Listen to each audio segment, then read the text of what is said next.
नवजात शिशु बहुत कोमल था से जत्न नेवा अत्यंत आवश्यक। से थंडार प्रथम बचाया पड़ो। दुग्धपान निश्चय करिया दरकार। जन्म हवा तुरंत जिते जल्दी हो पार स्तन्यपान करातु। ता सहित शीतर बचापी भल कि गढ़ई रखिए। आउ टीकाकरण करवा निहाती आवश्यक जहाँकि मारात्मक रोगरू वंचित कर। साधारणतः प्रति छुआ को प्रति 2-2 घंटा गेप्रे दुग्धपान करेंगे। जदि क्षीर 2-2 घंटा न देबा से असुस्थ हो पड़ो। ता देहरे हाइपोग्लाइसेमिया बा देहरे ग्लूकोज मात्रा कमी जीवो। सेथिबा प्रति 2 घंटा माने दिन 24 घंटा मिनिमम 12 थर निश्चय खाद्य खुएबे माने दुग्धपान करेंगे। जदि छुआ प्रति 2-2 घंटा क्षीर पान करे निश्चय तार परिस्रा दिन मध्य 5 थर 6 थर निश्चय हेबो। आउ 2 घंटा क्षीर खाई सारा पर से आराम से 1.5 घंटा 2 घंटा सोई रहिबो। आउ किछि असुस्थतार लक्षण पाइबो नाही। बर्पिंगटा साधारणतः माँ माने छुआ को कांधरे पकई करती। आउ क्षीर खाइबार 20 मिनिट पर्यंत बर्पिंग करा जाए। बर्पिंग करे लाभ या जे ता देहरे थिबा गैस अंश बाहरी आसीबो जहाँ फल छुआटा बांती करिया कमी जीवो। आ क्षीरटा भल भाबे हजम हो पारिबो। साधारण छुआ शिशु को मार कांध उपरे बाँ कांध उपरे जदि पका जाए एमिति पकईकी कांधरे थापुड़ेबे। थापुड़े जेते पर्यंत छुआटा निज पाटरू गैस न काढुची। जन्म बेले छुआ को बीसीजी ओराल पोलियो वैक्सीन आउ हेपाटाइटिस बी टीकाकरण करा जाए। जदि ये टीकाकरण जन्म बेले न करा जाए छुआटी मारात्मक हेपाटाइटिस बी रोग रे पीड़ित हो पारे। ता सहित ओराल पोलियो वैक्सीन न देले छुआ को पोलियो हेबार आशंका मध्य बढ़ी जाए। बीसीजी जहाँकि ट्यूबरकुलोसिस रोग मुक्ति दे थाए से रोग हेले छुआटा निश्चय मृत्यु मुखरे पड़ जाव। से टीका निश्चय दि जावा उचित। साधारणतः माँ माने प्रथम 6 मास माँ क्षीर दियंती। तापरे कौन देबा एथिरे बहुत दुविधारे पड़ जाती। कारण से माने कहती बाहर किसी खाद्य देबा पाई। किए कहे बुढ़ीमा अमलर चूड़ा गुंड देवाई। किए कहे काजू गुंड देवाई। यह सब देवाटा शिशुपाई खराब परिणत हो पारे।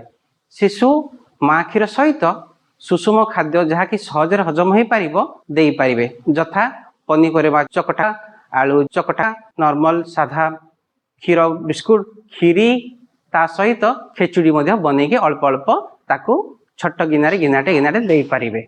अनवरत गोटे प्रकार खाद्य बारंबार शिशु को देले से खाइबारु विरक्ति अनुभव करी खाए नाही।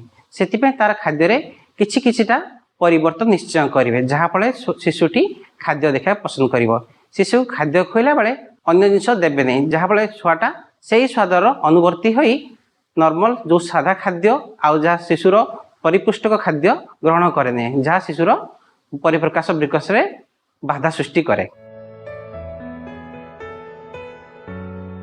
साधारणतः शिशु माने दिन में शुअंती आउ राति कांदती। यही कांदटा बेले बेले राह धरी कांदे उठती। जानिया दरकार शिशुटी कौन असुविधा है। प्रथमटा जिनस छुआर नाकटा बंद हवा। राति शिशु को नाक बंद हो जाए से निश्वास न नहीं पारे राति निश्चय कांदे से नाक ड्रपटा निहाती दरकार। ता बादे राति शिशुर कान भितर अनेक थर छोट कीट जंतु पशिजार आशंका रही जहाँकि तार कांदर मेन कारण भी हो पारे। आ छड़ा शिशुर पेट व्यथा यहाँ साधारणतः संध्यारे आरंभ हुए। आउ बर्पिंग ठीक न कले या बढ़ी चली थाए। ताकू ठीक से बर्पिंग कले छुआर निश्चय यही बारहाधरे कांदिरा उपशम हो पारे।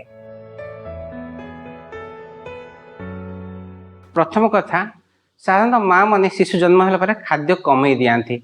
एटा बहुत खराब अभ्यास। ता सहित आमर पूर्व पीढ़ी चली आसी मार ओजन कमिया दरकार से माने खाती नहीं।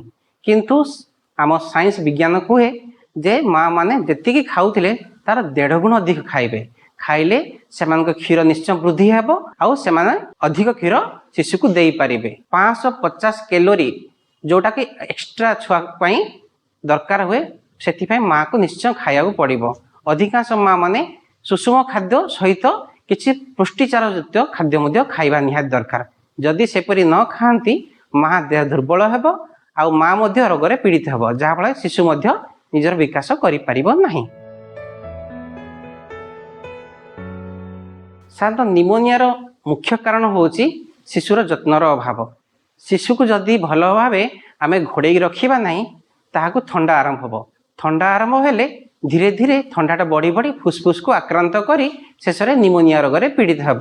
ଯଦି ମା କ୍ଷୀର ଯଦି ତା ଅନୁପାତରେ ନ ଖାଏ, ଡବା କ୍ଷୀର ଖାଏ, ତେବେ ଏହି ନିମୋନିଆ ରୋଗ ଆକ୍ରାନ୍ତ ଅଧିକ ହେବାର ଆଶଙ୍କା କରାଯାଏ। ସେଇଥିପାଇଁ ମା କ୍ଷୀର ହିଁ ଖୁଆନ୍ତୁ, ଆଉ ତାକୁ ହାଇପୋଥର୍ମିଆରୁ ବଞ୍ଚାଇବା ପାଇଁ ସବୁବେଳେ ଘୋଡ଼େଇକି ରଖନ୍ତୁ। ବିଭିନ୍ନ ରୋଗର କାରଣ ଓ ନିରାକରଣ ସମ୍ପର୍କରେ ଡାକ୍ତରଙ୍କ ଠାରୁ ଜାଣିବା ପାଇଁ ସ୍ୱାସ୍ଥ୍ୟ ପ୍ଲସ୍ ଓଡ଼ିଆର ୟୁଟ୍ୟୁବ୍ ଚ୍ୟାନେଲ୍ ସବସ୍କ୍ରାଇବ୍ କରନ୍ତୁ।